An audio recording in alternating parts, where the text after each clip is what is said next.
Pakisabi na lang na mahal ko siya, di na baling may mahal siyang iba. Pakisabi wag siyang mag-alala, di ako umaasa. Alam kong ito'y malabo, di ko na mababago. Ganun pa man pakisabi.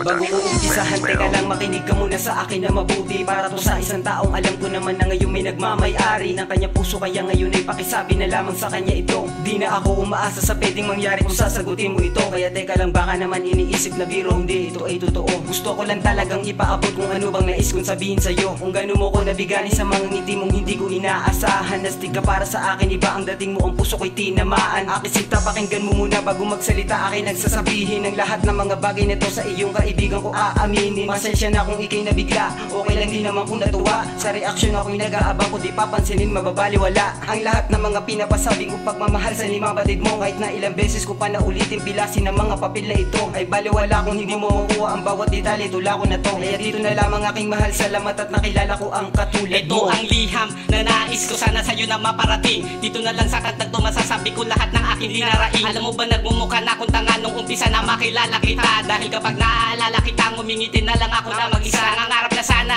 balang araw ay makasama ka sa isang mundo, pero alam ko malabo mangyari dahil batid ko may iba kang gusto. Kaya di na umasa dahil ayoko makasira ako ng ibang relasyon. Imbis na ipilit ay lumayo na lang dahil ayun lang ang tamang desisyon. Pero teka, huwag mo sanang isipin na ako ay masyadong madrama. Siguro mas okay kung ituring ko na lang ito na isang harana. Para sa dalaga na aking patasya, na pamahal na ako talaga. Ikaw ang pag-asa gustong matamasa, na nagbigay sa akin ng halaga. Dahil lang mapalapit ka sa akin ang dahilan kung ba't minahal na kita ng saga. Ay laki pagsisi kung bakit noon ay hindi ko pa sa'yo nailahan. Nararamdaman pero sana tandaan mo palagi hanggang ngayon ay merong isa lalaking umiibig sa'yo na tapat, dahil sa katulad mo ako ay hibang. Pakisabi na lang na mahal ko siya, di na baling may mahal siyang iba. Pakisabi wag siyang mag-alala, di ako umaasa. Alam kong ito'y malabo, di ko na mababago. Ganun pa man pakisabi.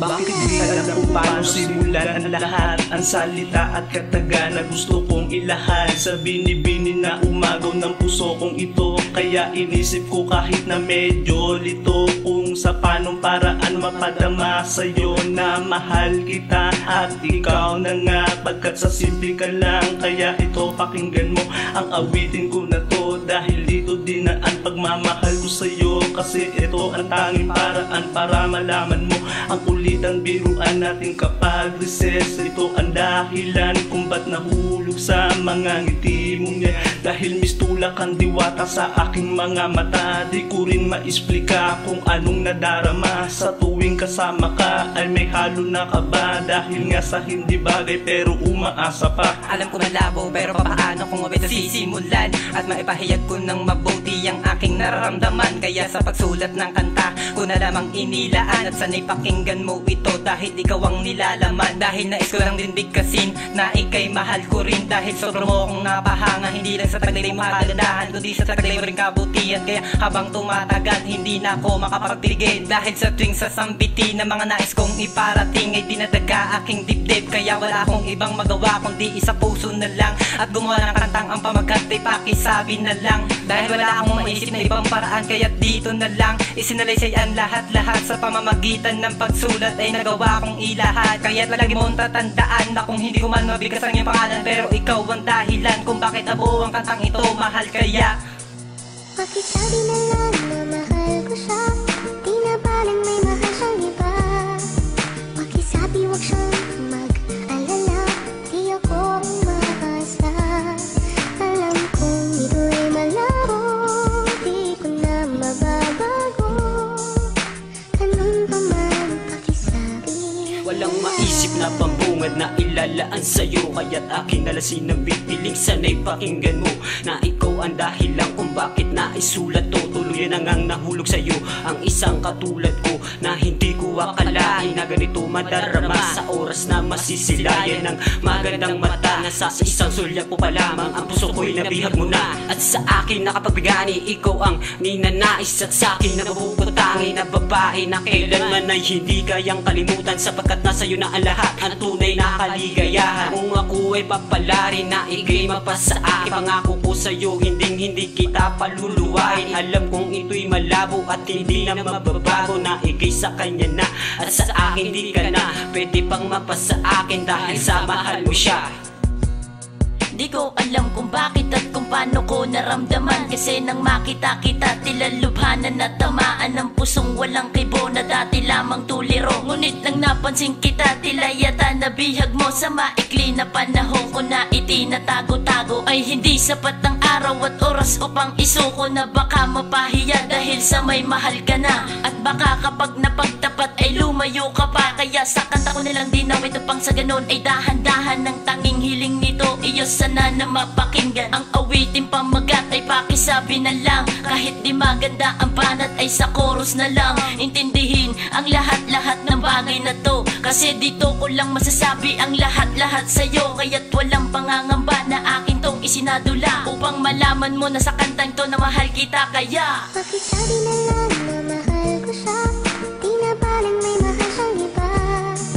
Pakisabi wag siyang mag-alala, di ako umaasa. Alam kong ito'y malabo, di ko na mababago. Ganun pa man pakisabi.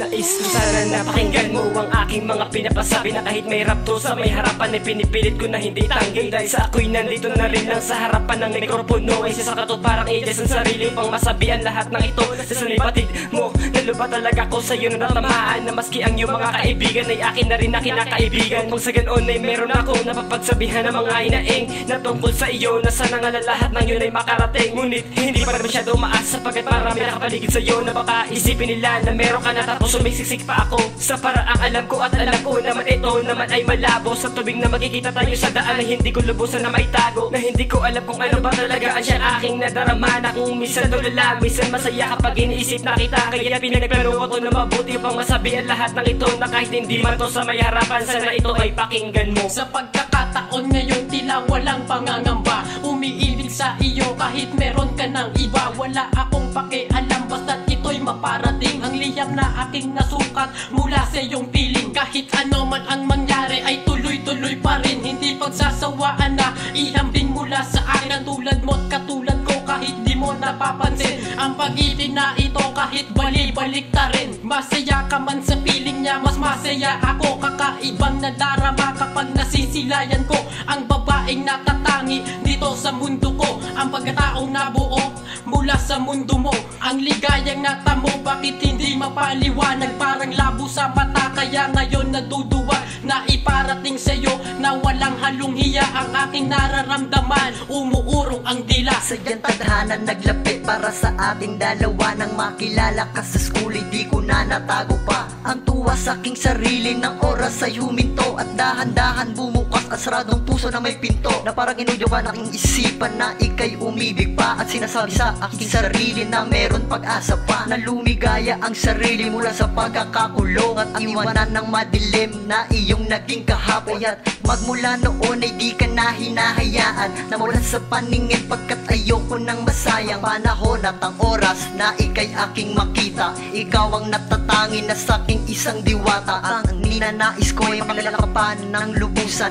Umasa ka sa akin na hindi ka iiwanan, kaya sa pagkakataon ay dito ko muna sasabihin ang lahat-lahat ng nilalaman ng aking damdamin na Pakisabi na lang